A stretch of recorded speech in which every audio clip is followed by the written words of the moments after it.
आज हम गोविंद पारिक में जो हारित संहिता दी हुई है उसे पढ़ेंगे। हारित संहिता के लेखक क्या हैं? हारित ही हैं। संभवतः आत्रेय के पुत्र भी इनको मानते हैं। लेखक कौन है हारित संहिता के? हारित। उसके बाद इनका काल है 10 से 12 सेंचुरी एडी। 10 से 12 है हारित का काल। उसके बाद इनके अध्याय क्या हैं? सबसे पहले हमने याद रखें अन्नपान स्थान इनका है जिसमें 23 अध्याय हैं। इन्होंने 7 ही स्थान माने: अरिष्ट स्थान, चिकित्सा स्थान, कल्प स्थान, सूत्र स्थान, शरीर स्थान और परिशिष्ट स्थान। तो परिशिष्ट और अन्नपान स्थान इसके इम्पोर्टेंट हैं। टोटल इनके अध्याय हो जाते हैं 103। ठीक है। उसके बाद हारित का योगदान है गाय के वर्ण के अनुसार उसके दूध के इन्होंने गुणधर्म बताए। जैसे अगर कृष्ण वर्णी गाय का दूध है वो वात शामक होगा। पीत वर्णी गाय का दूध जो होगा वात और पित्त शामक होगा। श्वेत वर्णी गाय का दूध जो होगा वो कफ कारक होता है। ठीक है। और जिस गाय का बछड़ा ना हो उसका दूध त्रिदोष कारक होगा। उसके बाद आया अजा दुग्ध को ग्राही बोला, मतलब जो बकरी होती है उसका दूध होता है ग्राही। ठीक है। मतलब किसी को अतिसार लगे तो हम अजा दुग्ध दे सकते हैं। महिषी का दुग्ध जो होगा वो अभिषंदी होगा, भैंस का दूध अभिषंदी। और गो दुग्ध को रेचक प्रकृति का माना, मतलब वो रेचन करा देगा गो दुग्ध। इसके बाद नेक्स्ट पॉइंट छोड़ के नेक्स्ट है वर्ण के अनुसार ज्वर के इन्होंने 4 भेद बोले: ब्राह्मण, वैश्य, क्षत्रिय और शूद्र। ज्वर में हनुमंत पूजा एवं रुद्र पूजा का निर्देश किया। लवण के स्थान पर क्षार की गणना करते हुए कुल रसों की संख्या 6 मानी। ठीक है। लवण के स्थान पर इन्होंने, इम्पॉर्टेंट है इनका कि इन्होंने 6 रस माने, लेकिन लवण के स्थान पर इन्होंने क्षार की गणना करी। ठीक है। उसके बाद आया चावल शब्द का क्रमतः वर्णन भी हारित संहिता में ही मिलता है। उसके बाद लास्ट पॉइंट है जिस पेज का, पुरुष के जीवन की सर्वोत्तम आयु कितनी है? 25 से 30 वर्ष के बीच। और स्त्रियों के जीवन की सर्वोत्तम आयु है 24 से 37 वर्ष के बीच मानी है। ठीक है। तो हारित संहिता के लेखक हारित थे। काल 10 से 12 सेंचुरी एडी हो गया। अन्नपान स्थान और इनका परिशिष्ट स्थान इम्पॉर्टेंट है। ठीक है। हारित का योगदान क्या है कि इन्होंने गाय के वर्ण के अनुसार उनके दूध के गुणधर्म बताए। कृष्ण वर्णी गाय का दूध वात शामक, पित्त वर्णी गाय का दूध बोला इन्होंने वात पित्त शामक, श्वेत वर्णी गाय का दूध बोला कफ कारक, और जिस गाय का बछड़ा न हो उस दूध को त्रिदोष कारक बोला। उसके बाद अजा दुग्ध को इन्होंने ग्राही, महिष दुग्ध को अभिषंदी और गो दुग्ध को इन्होंने रेचक बताया है। फिर उन्होंने वर्ण के अनुसार ज्वर के भेद बताए: ब्राह्मण, वैश्य, क्षत्रिय और शूद्र। ज्वर में इन्होंने हनुमंत पूजा और रुद्र पूजा का निर्देश दिया। और लवण के स्थान पर क्षार की गणना करते हुए कुल रसों की संख्या इन्होंने 6 मानी। चावल शब्द का प्रथमतः वर्णन हारित संहिता में मिलता है। पुरुष के जीवन की सर्वोत्तम आयु है 25 से 30 वर्ष और स्त्रियों की है 24 से 37 वर्ष। आगे देखते हैं।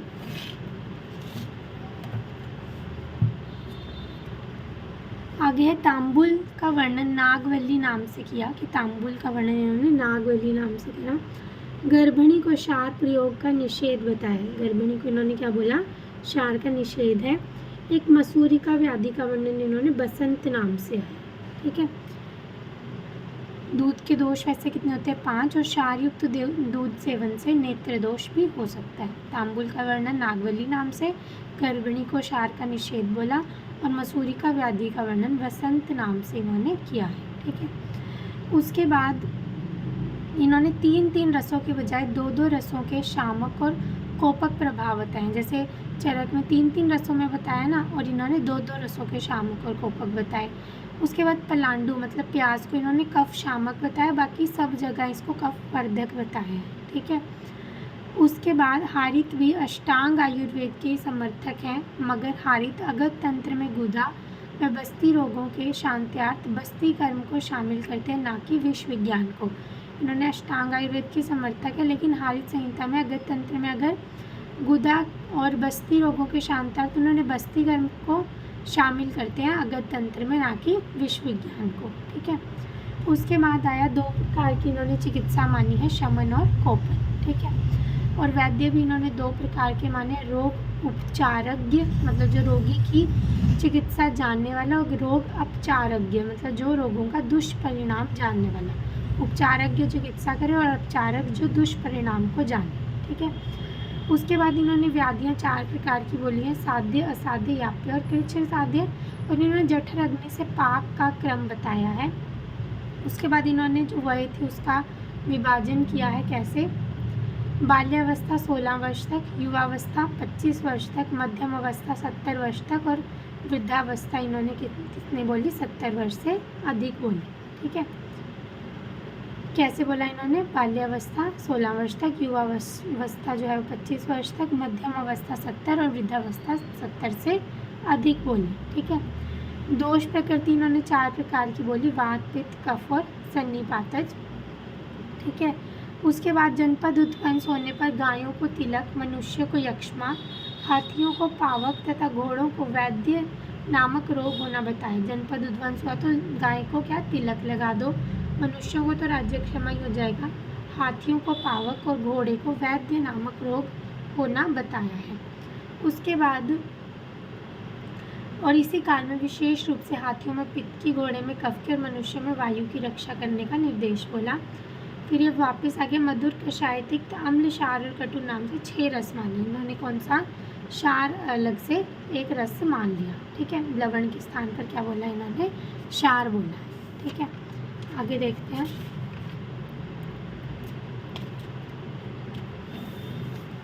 अब जैसे इन्होंने बोला था 2-2 रस का बताया था ना इन्होंने शमन को, तो क्षार व कषाय वात प्रकोपक, मधुर और तिक्त जो है वो कफ प्रकोपक, कटु और अम्ल तथा रस पित्त प्रकोपक। इस प्रकार कटु व अम्ल वात शामक, मतलब इन्होंने 2-2 का नाम बता दिया, मधुर और तिक्त हो गए पित्त शामक और कटु और कषाय कफ शामक माने गए हैं। ठीक है, फिर उन्होंने गंगा के पानी के परीक्षण की विधि दी है कि गंगा के पानी की आप परीक्षण कर सकते हो। फिर लिखा है स्वाति नक्षत्र में बरसने वाले जल की स्वाति जल संज्ञा देकर उसे अमृत तुल्य बताया एवं हंसोदक को अंशुओदक नाम दिया। ठीक है, अंशुओदक नाम भाप्रकाश ने भी दिया है।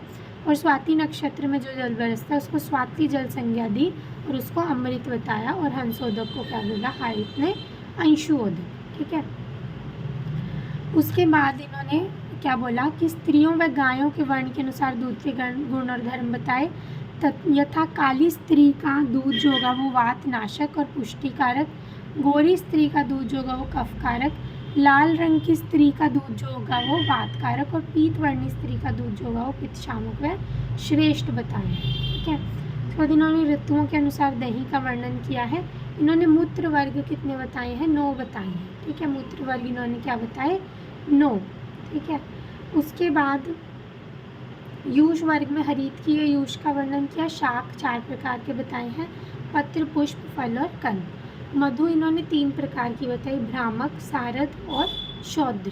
ठीक है, भ्रामक, सारद्र और शौद्र। उसके बाद 2 पॉइंट देख के देखना, नीचे से लास्ट 3rd पॉइंट है, सामान्य कर्मज रोगों के शांत्यार्थ षोडांश दान करने का निर्देश दिया। इन्होंने क्या बोला कि 1/16 तुमने दान देना है, मगर कुष्ठ रोग में 69वें भाग का दान करने का निषेध दिया, निर्देश दिया है। कर्मज रोगों में तो षोडांश और कुष्ठ रोग में 69वें भाग का दान करने का निर्देश दिया। इसी प्रकार रोग अनुसार दान व बैल का दान, रक्तपित्त में मधु और घृत का दान, गुल में कन्यादान दिया बोला है, प्रमेह में नमक का दान, श्रम में पानी का दान और ज्वर में शिव पूजा व विसर्प में वनस्पतियों का सिंचन हितकारी बताया है। ठीक है, तो लास्ट पॉइंट इसी पेज का, नक्षत्र ज्ञान वर्णन एवं होम विधि के लिए पृथक से पूर्ण अध्याय दिए हैं। उसके बाद देखते हैं आगे इन्होंने बताया कि ज्वर जो है वो 8वें दिन निराम हो जाता है।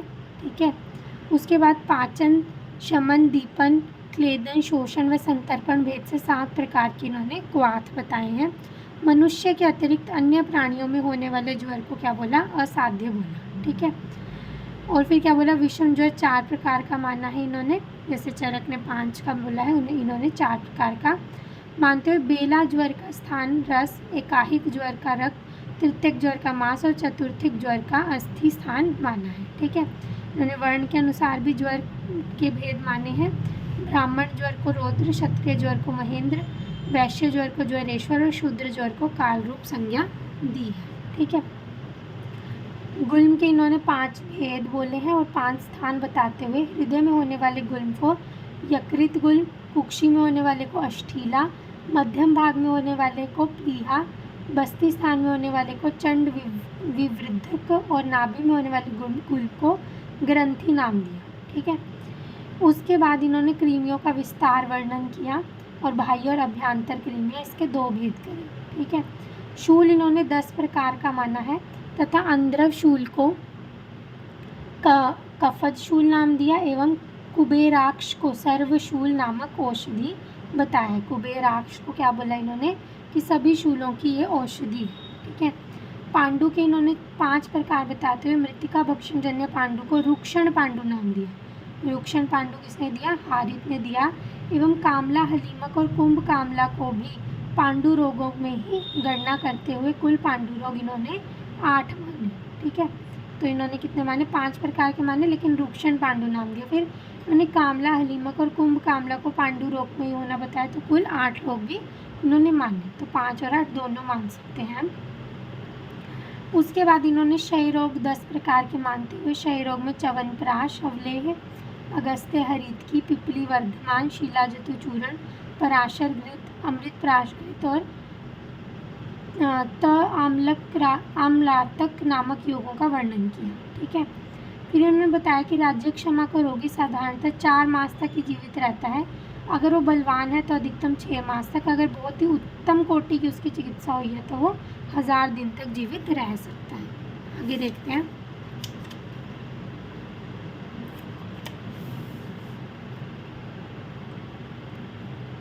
उसके बाद वासा की प्रशंसा करते हुए इन्होंने लिखा है, वासायाम विद्यम अमाश्यानाम जीवितस्य च रक्तपित्ती क्षय काशी किमर्थम अविसद्यति। मतलब इन्होंने वासा की प्रशंसा में लिखा है कि वासा इतनी अच्छी मतलब औषधि है कि वो रक्तपित्त, क्षय और काशी इनमें यूज़ होती है। तो हमें मतलब अगर वासा है तो वो व्यक्ति जीवित रहेगा ही। ठीक है। उसके बाद तालीश आदि चूर्ण का वर्णन रक्तपित्त चिकित्सा अध्याय में किया और चरक ने किसमें किया था? राज्य क्षमा में। हारित ने तालीश आदि चूर्ण रक्तपित्त में बोला है। ठीक है। उसके बाद इन्होंने क्या बोला? अर्श के इन्होंने भेद बोले हैं 6, जैसे सबने 2-2 बोले, हारित ने 6 बोले। वात, पित्त, कफ, सन्निपातज, रक्तज व सहज भेद से अर्श जो है वो 6 प्रकार के माने और कंकायन, गुटिका और कल्याणक लवण का वर्णन इस प्रकरण में इन्होंने किया। ठीक है। उसके बाद कास इन्होंने 8 प्रकार की मानी। वात, पित्त, कफ, वात पित्तज व कफ पित्तज, रक्तज और सन्निपातज व क्षयज से ये 8 प्रकार की इन्होंने कास मान ली। उसके बाद अजीर्ण से उत्पन्न वमन 2 प्रकार का होता है, स्निग्ध और रुक्ष, और दोषानुसार इनके प्रकार हैं वात, पित्त और कफ मान। ठीक है। उसके बाद मूर्छा जो है वो 6 प्रकार की मानते हुए सुपारी से उत्पन्न मद का भी इन्होंने वर्णन किया। ठीक है। इन्होंने 84 प्रकार के वातज रोग माने, जैसे चरक ने 80 प्रकार के माने, इन्होंने 84 बोले। ठीक है। उसके बाद इन्होंने आम वात को नामतः 4 प्रकार का माना और इसकी चिकित्सा में स्नेहन का क्या बोला है? निषेध बोला है। ठीक है। आम वात में अजमोदा आदि चूर्ण, एरंड तेल और दशमूल वात का इन्होंने निर्देश दिया। उसके बाद इन्होंने उदर रोगों में केवल जलोदर का पूर्ण अध्याय वर्णन करते हुए इसके जलोदर के संदर्भ में क्या लिखा? अक्रियायाम ध्रुवो मृत्यु, क्रियायाम संशो भवेत्। मतलब अगर आप क्रिया नहीं करोगे, मतलब चिकित्सा नहीं करोगे तो पक्का मृत्यु है, लेकिन अगर क्रिया करोगे तो संशय की मतलब जो पुरुष है वो बच भी सकता है। तो ये लाइन चरक में त्रिदोषज उदर रोग के लिए, हारित में उदर जलोदर के लिए आई, सुश्रुत में अश्मरी के लिए और वाग्भट में मूढ़ गर्भ के लिए आई। ये इम्पॉर्टेंट है। उसके बाद है 4 प्रकार की इन्होंने अंड वृद्धि मानी, जिसमें पित्तज एवं सन्निपातज को भी माना तथा चिकित्सार्थ कर्ण के सिरावेद का निर्देश दिया। अंड वृद्धि में कर्ण की सिरावेद का इन्होंने निर्देश दिया। उसके बाद देखते हैं आगे।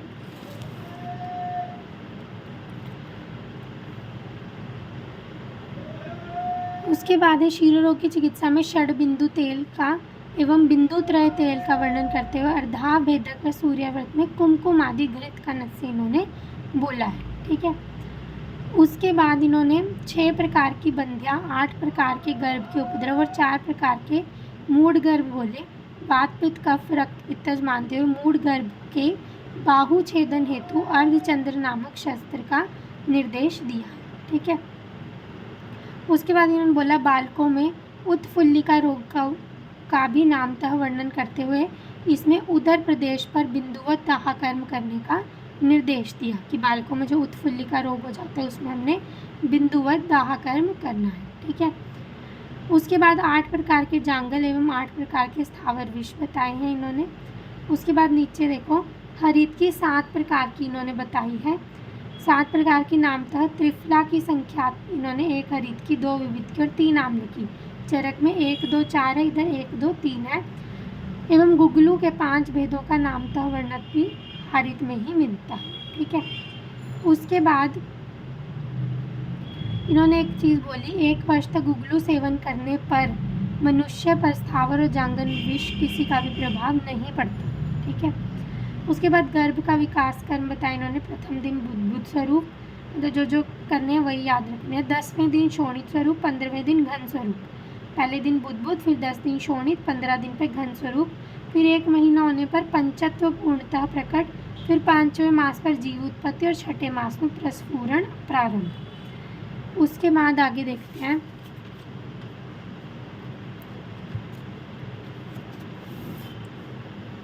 उसके बाद इन्होंने प्लीहा की उत्पत्ति बोली है कि कफ और रक्त से होती है और पेशियाँ कफ व रक्त से होती है। प्लीहा और पेशियाँ दोनों ही कफ और रक्त से होती हैं। हृदय में पित्त की स्थिति एवं यकृत में वात व रक्त का स्थान बताया। हृदय में पित्त रहता है और यकृत में वात और रक्त का स्थान बोला है। उसके बाद सबसे लास्ट में पंच तत्वों में आकाश को इन्होंने प्रधान माना है। ठीक है। तो ये हो गया हमारा हारित संहिता कंप्लीट। Thank you.